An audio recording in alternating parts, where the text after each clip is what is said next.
ദൈവനാമം മഹത്വപ്പെടട്ടെ. കർത്താവിൽ പ്രിയ വിശ്വാസിനി വിശ്വാസികളുടെ സമൂഹമേ, കുഞ്ഞുങ്ങളെ, നിങ്ങളെ ഏവരെയും ഉയർത്തെഴുന്നേറ്റവനായ കർത്താവിൻ്റെ നാമത്തിൽ വളരെ സ്നേഹത്തോടെ വിനയത്തോടെ പ്രഭാതവചനത്തിലേക്ക് സ്വാഗതം ചെയ്യുന്നു.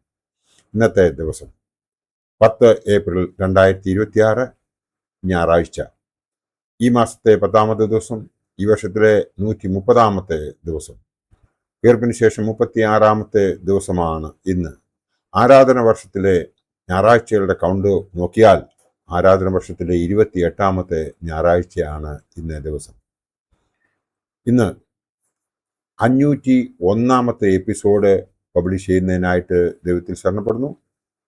പുതു ഞായറാഴ്ചയ്ക്ക് ശേഷം വരുന്ന 4ാമത്തെ ഞായറാഴ്ചയാണ് ഇന്നത്തെ ഞായറാഴ്ചയുടെ സവിശേഷത. ഇന്ന് വിശുദ്ധ എവൻഗേലിയോൻ മേശയിൽ വായിച്ചു കേൾക്കാൻ പോകുന്നതായ വേദഭാഗം വിശുദ്ധ ലൂക്കോസ് എവൻഗേലിയോസ്തായുടെ സുവിശേഷം 9ാം അധ്യായം 51 മുതൽ 62 വരെയുള്ള വേദഭാഗം ആണ്. യഹൂദന്മാരും ശമര്യരും തമ്മിൽ അകൽച്ചയ്ക്കുള്ള കാരണം മനസ്സിലാക്കുമ്പോഴാണ് ലൂക്കോസ് എവൻഗേലിയോസ്തായുടെ സുവിശേഷം 9ാം അധ്യായം 51 മുതൽ 56 വരെയുള്ള വാക്യങ്ങൾ അർത്ഥപൂർണം ആകുന്നത്. BC 950 ഇസ്രായേൽ രണ്ടായി വിഭജിക്കപ്പെട്ടു. വടക്കേ ശമരിയ തലസ്ഥാനമായ പ്രദേശവും തെക്കേ യഹൂദ്യ തലസ്ഥാനമായ പ്രദേശവും. യഹൂദ്യയുടെ രാജാവായി രെഹബെയാമും ശമരിയയുടെ രാജാവായി യോരെബെയാമും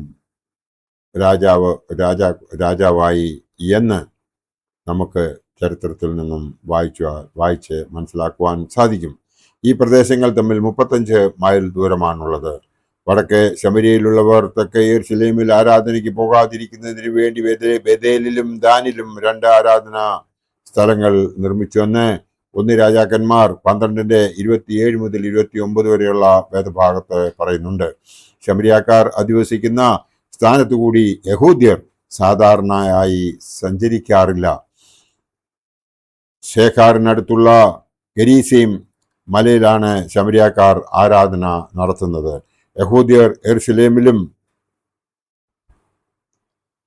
എന്ന് നമുക്ക് യോഹന്നാൻ ശ്ലീഹായുടെ സുവിശേഷം 4ാം അധ്യായം 20 വായിച്ച് മനസ്സിലാക്കുവാൻ സാധിക്കും.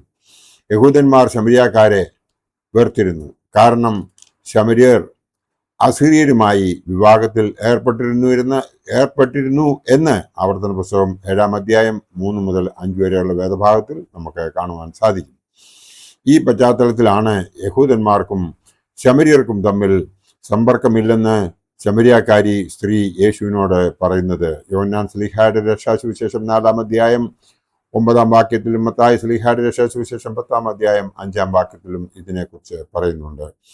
ശമരിയാക്കാർ പിന്നീട് ഫിലിപ്പോസിന്റെ സുവിശേഷം കേട്ട് മാനസാന്തരപ്പെട്ടു. തുടർന്ന് പത്രോസ് ശ്ലീഹായും യോഹന്നാൻ ശ്ലീഹായും യെരുശലേമിൽ നിന്നും ശമരിയയിൽ വരികയും അവർക്ക് പരിശുദ്ധാത്മ നൽവരം നൽകുകയും ചെയ്തു എന്ന് അപ്പോസ്തല പ്രവൃത്തികൾ 8ാം അധ്യായം 4 മുതൽ 25 വരെയുള്ള വേദഭാഗം വായിക്കുമ്പോൾ നമുക്ക് ക്ലിയർ ആവും.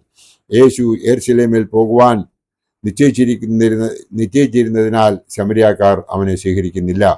ശിഷ്യന്മാരായ യാക്കോബും യോഹന്നാനും അഗ്നി ഇറക്കി ഇവരെ നശിപ്പിക്കണമെന്ന് ഞങ്ങൾ പറയുന്നത് യേശുവിന് ഇഷ്ടമാണോ എന്ന് ചോദിച്ചു. ലൂക്കോസ് 9:54. ഏലിയ ചെയ്തതുപോലെ ആകാശത്തു നിന്നും അഗ്നി ഇറക്കി ഇവരെ നശിപ്പിക്കുവാൻ ആണ് പറഞ്ഞത്.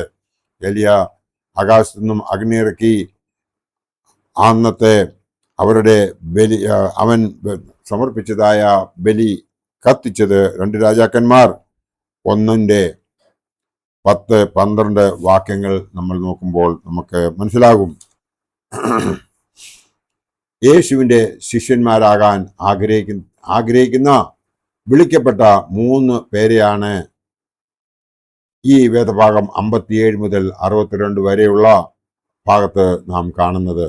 അവർ എല്ലാവരും ഓരോ ആവശ്യങ്ങൾ ഉന്നയിക്കുന്നതായി നാം ഇവിടെ കാണുന്നു. യേശു അവരോട് പറയുന്നു മറുപടി നാം ഇവിടെ കാണുന്നുണ്ട്. ദൈവത്തോട് ചേരാൻ ആഗ്രഹിക്കുന്നവർ ഈ ലോക ആഗ്രഹങ്ങൾ വിട്ടുകളയണമെന്നാണ് യേശു അവരോട് എടുത്തു പറയുന്നത്. എങ്കിൽ മാത്രമേ അവനെ പൂർണ്ണ രൂപത്തിൽ കർത്താവിനെ അനുഗമിക്കുവാൻ സാധിക്കുകയുള്ളൂ. എന്ന് യേശു എടുത്ത് പറയുന്നുണ്ട്. ശിഷ്യത്വത്തിന് വില കൽപ്പിക്കേണ്ടതുണ്ട്. യേശുവിനെ അനുഗമിക്കുന്നതിന് ഈ ലോക സുഖങ്ങൾ ഒന്നും തടസ്സമാകരുത്. നാം ഏറ്റെടുക്കുന്ന ദൗത്യം നിർവഹിക്കാൻ നാം ബാധ്യസ്ഥരാണ്. അതിൽ നിന്ന് പിന്മാറരുത്. ഈ ലോക ജീവിതത്തിൽ നാം നമ്മുടെ കർത്തവ്യങ്ങളെ നിറവേറ്റണം.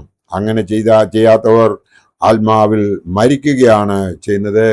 അതായത് നമ്മുടെ രണ്ടാമത്തെ മരണം. നമുക്ക് ലഭിക്കേണ്ടതായ ആ മൂന്നാമത്തെ കിരീടം നമുക്ക് ലഭിക്കണമെന്നുണ്ടെങ്കിൽ 128 സങ്കീർത്തനം നാം മനസ്സിലാക്കേണ്ടതുണ്ട്. യഹോവയെ ഭയപ്പെട്ട് അവൻ്റെ വഴികളിൽ നടക്കുന്ന ഏവനും ഭാഗ്യവാൻ എന്നാണ് അതിൽ പറയുന്നത്. നിന്റെ കൈകളുടെ അധ്വാന ഫലം നീ തിന്നും, നീ ഭാഗ്യവാൻ, നിനക്ക് നന്മ വരും. നിന്റെ ഭാര്യ നിന്റെ വീട്ടിനകത്തെ ഫലപ്രദമായ മുന്തിരിവള്ളി പോലെയും നിന്റെ മക്കൾ നിന്റെ മേശയ്ക്ക് ചുറ്റും ഒലിവുതൈകൾ പോലെയും ഇരിക്കും. സാക്ഷ്യമുള്ള ക്രിസ്തീയ കുടുംബം നയിക്കുന്നവർക്ക് മാത്രമേ ആ അനുഗ്രഹം കിട്ടുകയുള്ളൂ. അതിനായി നമുക്ക് പ്രാർത്ഥിക്കുകയും അതിനുവേണ്ടി പ്രവർത്തിക്കുകയും ചെയ്യുകയാണ് വേണ്ടത്. എൻ്റെ വാക്കുകൾ ഇവിടെ ഉപസംഹരിക്കട്ടെ. ദൈവം നമ്മളെ എല്ലാവരെയും അനുഗ്രഹിക്കട്ടെ. നന്ദി, നമസ്കാരം. അതോടൊപ്പം തന്നെ നല്ല ഒരു ഞായറാഴ്ച നിങ്ങളെ എല്ലാവർക്കും നേരുന്നു.